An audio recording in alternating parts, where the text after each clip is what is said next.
What's up guys? Today I'm going to do a how to change your oil video. I wasn't originally planning on doing that, so my car's already jacked up, but we'll work around that. So the first thing I always do is I set everything out. I have everything set out: the oil filter, the wrenches, and the oil filter wrench. So this one is specifically to my car's oil filter. It might not fit yours, so I also have this universal one that can change sizes. So if you're unsure, you can always get one like that. Most of the time, you can get the oil filter off by hand, but in case you can't, I have the wrenches for it.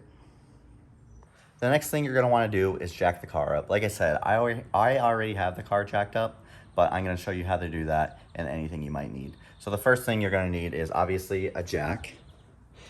This one is a low profile one in case your car is lowered. And then you're going to need jack stands. They're not necessary, but I would never get under a car without jack stands. And then you're going to want to look up where to jack your car up. You can always use the pinch welds. Those aren't always the best spots, but they always work. If you're going to use the pinch welds, I recommend getting this rubber pad that the pinch weld can slide into right there, just to protect it. And then I also get these things that go on top of my jack stands that also fit for the pinch welds. It's just to keep the pinch welds safer, because like I said, it's not the best spot to jack it up. You should always look up where to jack your car up. Some cars have certain points to be jacked up that are perfectly flat that you can just use your floor jack for.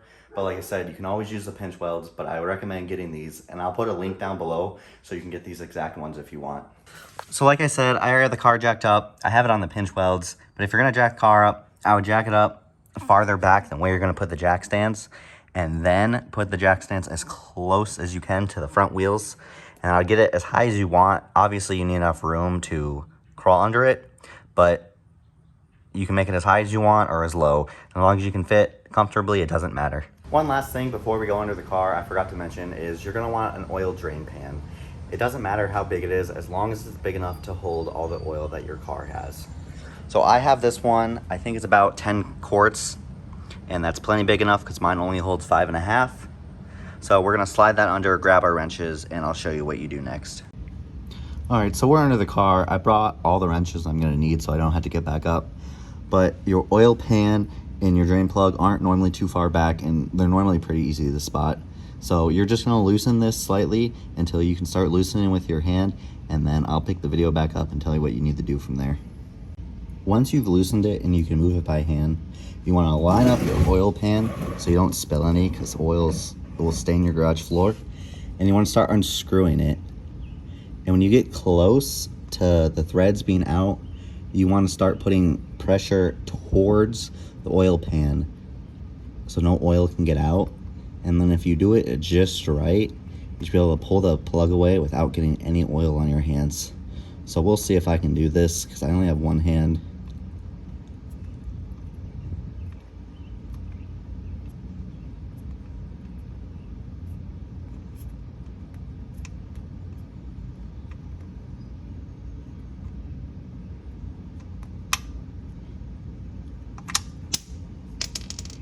All right, so I didn't do it too well because I only had one hand and I dropped it. But if you do it just right, that's how you get the plug out without getting any oil anywhere. All right, I normally wait until the oil starts dripping. You could wait until it stops dripping if you really want, but this took like 2 minutes, 3 minutes, so it doesn't really matter. So after you get to this point, you can put the oil drain plug back in, and then we'll move on to the oil filter. There's a few important things about the oil filter. If yours is upside down like this, no matter what you do, you're gonna get oil on you. If it's sideways, then you can avoid getting the oil on you, but it's still messy. And if it's like the BRZ, where it's on top of the engine, you don't have to worry about getting oil anywhere. The second thing is, if you use a wrench on the oil filter, you're only using the wrench to loosen it. You keep it hand tight when you tighten it. You do not use the wrench to tighten it. And the last thing is, when you take the old oil filter off, you want to make sure the rubber gasket comes with it, because if it stays up there and you put the new one on, it's not going to seal right and oil is going to go everywhere. So I'm going to put this drain plug back in, and then I'll show you taking the oil filter out. When you're putting the oil plug back in, you don't want to tighten it too much. I just snug it up and then do a quarter turn after that. So now it's snugged. it wasn't even a quarter turn, but I wouldn't go any more past that. You don't need it so tight that, because you can easily strip that. So we're gonna do the oil filter. Like I said, you can use the wrench, but once you get it started and loosened, you don't want to use it anymore because you're gonna make a mess. So once you get it on there, just now that I can turn it, I'm gonna take that off. Sometimes that will get stuck on it, and that's fine. You can get off after, but this is gonna be a mess, and you want to make sure the oil pan is directly below it. And no matter what, you're gonna get this on your hands, so don't be afraid to get messy.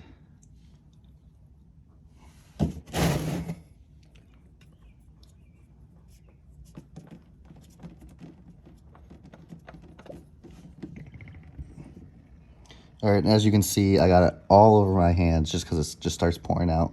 So you're gonna let that drain, and then normally I'll wipe it up before I get the new one. So we're gonna let it drain, and we'll come back in a few minutes. All right, so it's been a few minutes. It's just barely dripping now. I normally wipe it up, and as you can see, the old gasket is not up there anymore. So we're safe to put the new one on. If you want, you can put some oil on the new gasket of the oil filter so it comes off easier. It's not required, but as you can see, there's already some oil up there. So I'm just gonna go ahead and not put any, and it'll probably be fine. So I always have everything down here when I come, so I don't have to get up. So I already have the oil filter. So you just put it back up.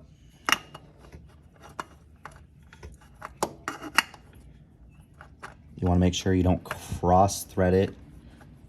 And like I said, you hand tighten it. You don't need the wrench or anything, just hand tight. So after I get it snug, give it another quarter turn, and that's all you need to do. So I'm gonna clean this up, and then we're gonna lower the car, and then I'm gonna talk about putting the oil in. Before you lower the car, you always wanna make sure everything is tight, because the last thing you want is to put all the oil in and it starts leaking. So always double check everything is tight enough, but remember not to over tighten anything down there, because you can easily ruin the bolts or the threads for the oil filter. So just double check before you put the oil in. So I'm gonna lower the car, because I already checked, and then I'll talk about putting the oil in the car. The car's lowered and we're about to put the oil in, but you always wanna make sure you have the right oil for your car, because they have different types. So my Focus RS takes 5W50, but the tuner for my car recommends 5W40. And unless your car is tuned and your tuner recommends something else, always go by the owner's manual. Because if you get too light of an oil, it can burn up, and then it's not protecting your engine, and you don't want that. So always make sure you have the right oil and the right amount. I'm gonna add the oil. My car in particular takes 5.4 quarts. You need to double check what yours takes, because again, you don't want to put too much in. And the brand of oil you use doesn't really matter. And if you're gonna use a funnel, you want to make sure it's clean. Yes, you have an oil filter, and for the most part, it'll take things out, but better safe than sorry. So I'm gonna use all of this and then part of that one. You wanna be careful when you first start, because you don't wanna spill anything. This oil in particular is green. Most oil is like a light brown. So after we pour this all in, I'm gonna show you how to check your dipstick. So after I fill it up, I will cut to me checking the dipstick. So to check your dipstick, you want a piece of paper towel.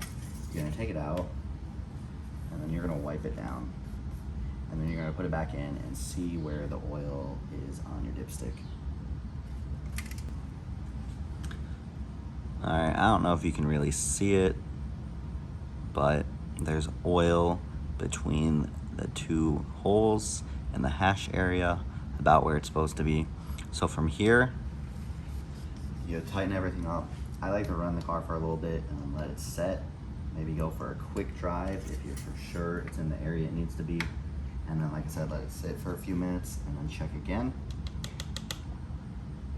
So that's what we're gonna do. I'm gonna start it, go for a quick drive, and then recheck it after like 5-10 minutes after it's been sitting.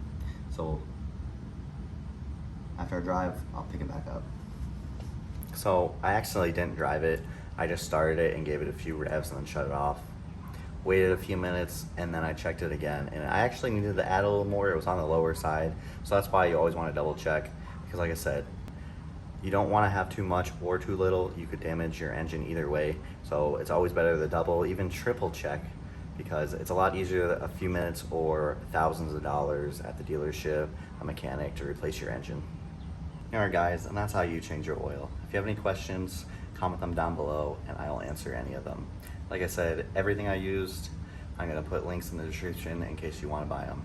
See you guys next video.